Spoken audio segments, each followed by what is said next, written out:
अर्जुन फिर गया और दंग रह गया। जहाँ घर टूटा था वहाँ फिर नया घर बन गया था। चींटियां पहले से भी तेज काम कर रही थीं। उसने फिर घर तोड़ा, लेकिन इस बार उसके मन में सवाल था, ये हार क्यों नहीं मानती। अब अर्जुन रोज देखता, घर टूटता फिर बनता। बारिश आई, हवा चली, लेकिन चींटियां रुकी नहीं। वे शिकायत नहीं करती, बस काम करती रहती। अर्जुन को अपने जीवन की याद आई। मैं तो एक दो असफलताओं में ही टूट गया, ये तो हर बार फिर खड़ी हो जाती है। उस दिन अर्जुन का मन बहुत बेचैन था। घर तोड़ते समय कुछ चींटियां मर गईं, उसका दिल कांप उठा। वो रात भर सो नहीं सका। उसे लगा जैसे उसने किसी मासूम पर अन्याय किया हो। सुबह वो आटा लेकर गया और चींटियों के पास डाल दिया।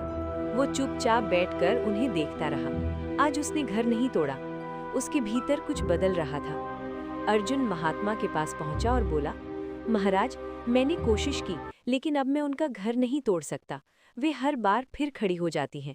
मैं उनसे हार गया, या शायद उनसे सीख गया। महात्मा मुस्कुराए, मैं तुम्हें घर तोड़ने नहीं भेजा था, सीखने भेजा था। देखो, चींटियां छोटी हैं लेकिन हार नहीं मानती।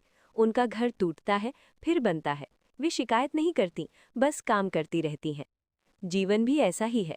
मुश्किलें आएंगी, हालात गिराएंगे, लेकिन जब तक तुम खुद हार नहीं मानते, तुम हारे नहीं हो।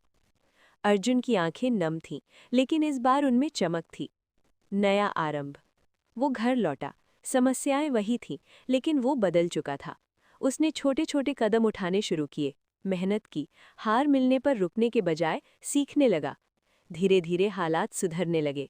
उसे समझ आ गया, मुश्किल समय हमें तोड़ने नहीं, मजबूत बनाने आता है।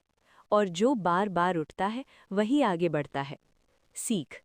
चींटियां छोटी होती हैं, लेकिन उनका सबक बहुत बड़ा है। गिरो फिर उठो,